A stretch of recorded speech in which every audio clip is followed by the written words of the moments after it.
Living in the UAE has been different from any place I've ever lived or taught. Although I'm working at the American School of Dubai, a private school in Dubai, there are some national laws and policies that affect ASD and other private schools around the country. The law I am focusing on is Federal Law Number 28 of 1999 on private schools. This law comprises 100 articles and represents the biggest changes to the regulations governing private schools in recent years. Federal Law 28 defines a private school as any non-government school used for educational purposes. This will apply to all Arabic private schools, foreign private schools, and community schools. Federal Law 28 sets out the conditions under which a private school will be licensed by the ministry. Important aspects of this law include laying down specifications for school buildings and nurseries, laying down minimum salaries for teachers, and setting out the maximum number of periods that a teacher can teach each week.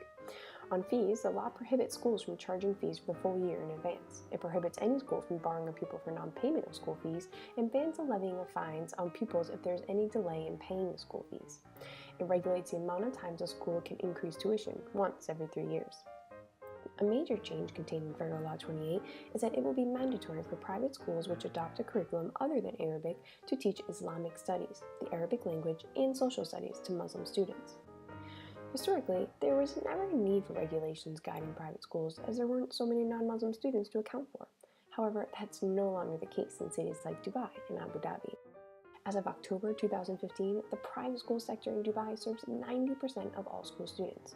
While Dubai's public schools and universities provide free education to Emiratis, over half of Emirati families in Dubai choose to send their children to private institutions. In the last 7 years, this has increased over 50%. From rustic schools with minimum infrastructure to technologically advanced classrooms, the education landscape in the UAE has come a long way. Growth in the education sector, more specifically private schools, has matched the rapid pace of UAE's development. Thus, the need for regulation arose. In 2006, the Knowledge and Human Development Authority was established to regulate private education in Dubai. This law creates challenges for private schools that do not wish to follow the mandate. At the American School of Dubai, they comply with the Ministry of Education on Arabic instruction only up until the end of elementary school, not through 9th grade per the law. Arabic is instead an elective for middle and high school. Elementary school teachers, students, and parents feel it beneficial for the children to have Arabic classes and learn about the culture and language. They are also one of the few schools that do not have any Islamic studies at any level, not for Muslim or non-Muslim students. This decision was made for the benefit of expat families that were looking for a school that did not include teaching from the Quran. Because they do not comply, they continually receive poor scores from KHDA. Negative scores in the reports could someday create situations where the school would no longer be licensed by the Ministry of Education, causing closures or low enrollment. This also segregates them from local Emiratis who cannot enroll in their school, creating a gap between local culture and expat culture. Another significant challenge continues to remain Arabic education in private schools. Expatriate students graduate from schools without fluency in the language, even though Arabic is the 5th most commonly spoken language in the world. However, this specific challenge has turned into a strength. Because of the Federal Law 28, the UAE Ministry of Education continues to develop new strategic plans and initiatives to strengthen the identity of the Emirati culture and the education of Arabic and Islamic studies. Just last week, the UAE launched the largest e-learning platform in the Arab world, which will benefit over 50 million students in the region from kindergarten to grade 12. These include Arabic educational videos as part of the Madrasa project.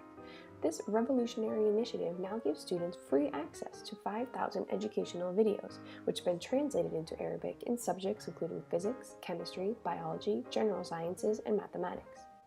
Overall, the Federal Law 28 of 1999 has vastly improved and regulated private education in the UAE.